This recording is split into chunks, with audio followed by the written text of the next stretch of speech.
እንድንከሽ ሲኦል እንድንገባ ኃጢአተኛ ሆነን እንድንኖር እግዚአብሔር የፈጠረው ማንም ሰው የለም ክርስቲያን።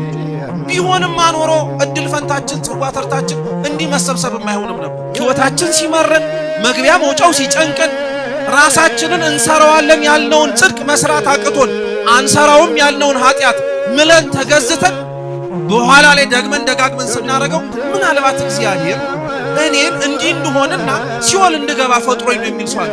ምን ለዚህ ዓለም እውነት ኖረን ራሱ የሚያጓጓ ነገር አለ? ሁሉም የኖሩት እኮ ጥለውት ሄዱ። ዝናቸው በዓለም የተነገረላቸው አይሞቱም ጭምር ተብለው ራሱ ሰው ሁሉ የተንከባከባቸው ሰዎች ጻድቁም ኃጥኡም ወደ መቃብር ገቡ። ምንም የሚያጓጓ ነገር እኮ የለም። በዚህ ሁሉ ምስቅልቅል ባለው ስሜታችን ውስጥ አንድ ሊያሳርፈን የሚችለው ከገባንበት መውጣት ካገኘንበት ማጣት የሌለበት ስፍራ ቢኖር የእግዚአብሔር መንግስት። የአብዛኞቻችን የጽድቅ ስራ እግዚአብሔር ከሚያዩ ይልቅ ሰው እንዲያይልን እንፈልጋለን። ስንሰጥ በካሜራ ነው፣ ስንመጸውት በካሜራ ነው፣ ስናበላ በካሜራ ነው። ተደብቀን የምንሰራው ጽድቅ እንዳለው ኃጢአት ካለ ተደብቀን የምንሰራው ጽድቅ እንዴት ይጠፋል? አብዛኞቻችን የሰውን ምስጋናን የምንፈልገው፣ አብዛኞቻችን ሰው አቦ አቦ እንዲለን የምንፈልገው፣ አብዛኞቻችን ከእግዚአብሔር ይልቅ ለሰው ተገዝተን የምንኖር።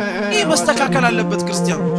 በእኛ መካከል በነገራችን ላይ ፈተናውን የሚያብሰው የውጩ ነፋስ አይደለም፣ የኛ አለመረጋጋት። እየሰማችሁ?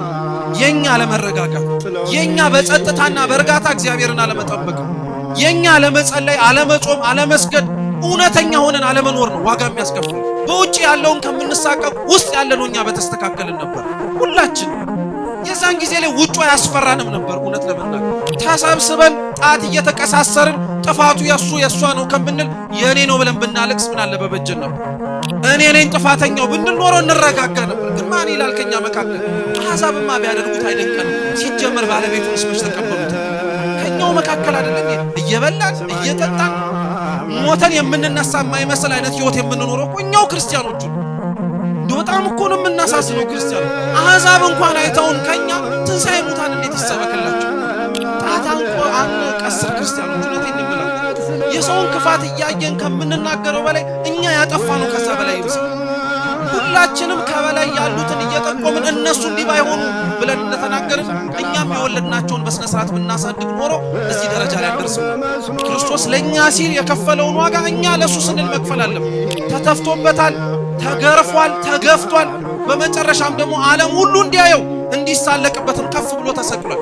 እርሱ ለኛ ይህን ካደረገ እኛ ለሱ በተገላቢጦሽ ቢተፋብን አላዋቂዎች ናቸው ተብለን ሞኞች ብንባል ሕጉን ስላከበርን ለምን አከበራችሁ ተብለን ብንጨቆን እሱ ለኛ ከከፈለው አንጻር የኛ እንደዛ መሆን ምን ሌላ ሊገኝ ይችላል? እንዲያውም ክብር ነው እንጂ።